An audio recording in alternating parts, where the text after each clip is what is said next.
Every second, somewhere on Earth, a Rolex ticks. Not metaphorically, literally. 1 million timepieces, counting, measuring, marking the pulse of global capitalism. Yet the company that builds these mechanical heartbeats operates like a financial ghost. No shareholders, no earnings reports, no public accountability. Rolex generates more revenue than entire nations' GDP, yet remains as opaque as Swiss bank vaults. The paradox? The world's most recognized luxury brand is also its most secretive business empire. Hans Wilsdorf didn't just build a watch company. He architected a financial fortress that defies every principle of modern corporate transparency. While Apple reports quarterly earnings and Tesla's stock price fluctuates with every Musk tweet, Rolex exists in a parallel universe, a privately held foundation, untouchable, unauditable, generating an estimated $8 to $10 billion annually through a structure so complex it makes offshore banking look simple. This is the blueprint for invisible wealth. London, 1905. Hans Wilsdorf, a 24-year-old German orphan, stares at a problem that's bankrupting watchmakers across Europe. Swiss timepieces are engineering marvels, but they're pocket-bound. Wristwatch movements are too delicate, too unreliable for daily wear. The market consensus? Wristwatches are feminine jewelry, not serious timekeeping instruments. Wilsdorf sees something different. He sees the future strapped to every businessman's wrist. His superpower isn't mechanical genius, it's distribution logic. While competitors obsess over craftsmanship, Wilsdorf focuses on the supply chain. He establishes Rolex not in Switzerland, but in London. Why? British Empire trade routes, global reach, maritime logistics. He's not building watches, he's building a delivery system. The mathematics of what happened next changed luxury forever. But before we decode Wilsdorf's empire, if you're fascinated by the hidden mechanics of wealth creation, hit that like button and subscribe. We're diving deep into the financial architectures that shaped our world, and you won't find this analysis anywhere else. Wilsdorf's first breakthrough wasn't technical, it was legal. He patents the name Rolex in 1908, but here's the genius. He doesn't manufacture anything. He sources Swiss movements, English cases, and assembles them in London for global distribution. Vertical integration without ownership, pure logistics leverage. By 1919, he relocates to Geneva, but retains the London distribution network. Now he controls both ends, Swiss precision and British maritime access. The machine is taking shape. But Wilsdorf sees a larger bottleneck: credibility. Luxury goods require social proof, and wristwatches still carry feminine stigma. Enter the marketing masterstroke that created modern luxury positioning. 1927, Mercedes Gleitz swims the English Channel wearing a Rolex Oyster. The watch survives 10 hours in salt water. Wilsdorf doesn't just advertise this feat, he publishes the story on the front page of the Daily Mail. Full page, editorial style, not an advertisement, but news.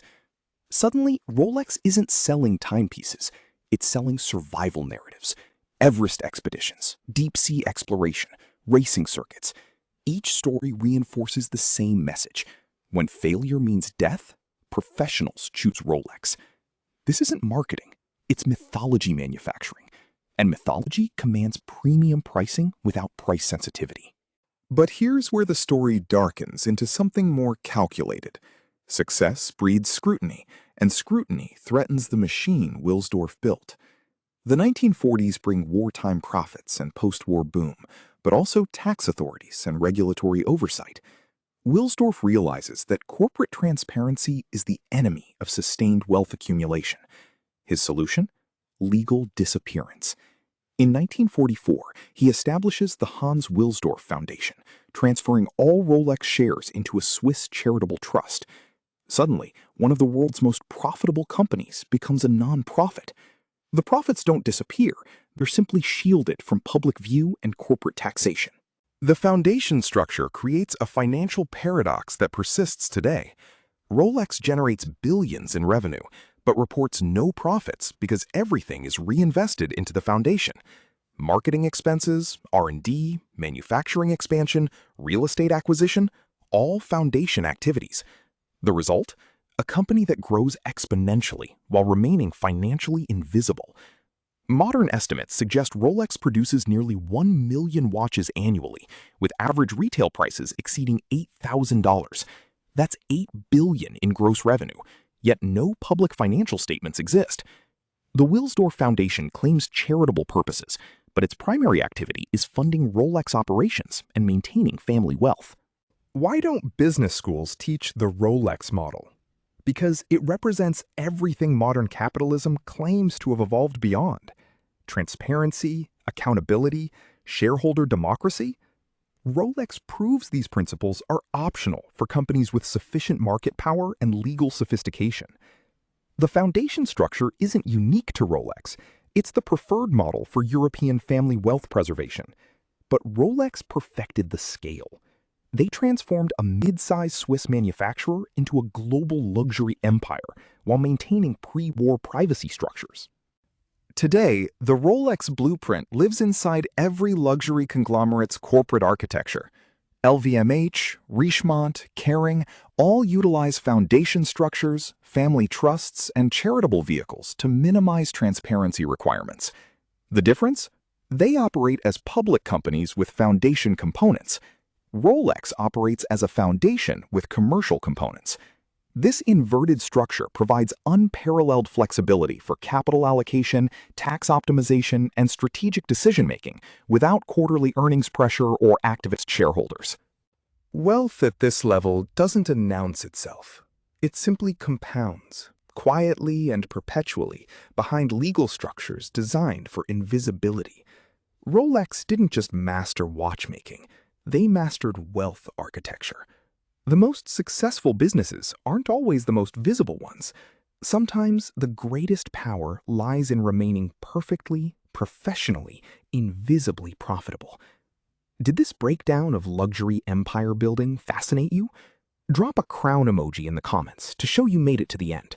Or tell me which secretive business empire you'd like decoded next. The financial mysteries of our world run deeper than most imagine. Time has the answers, and I'll show you where to look.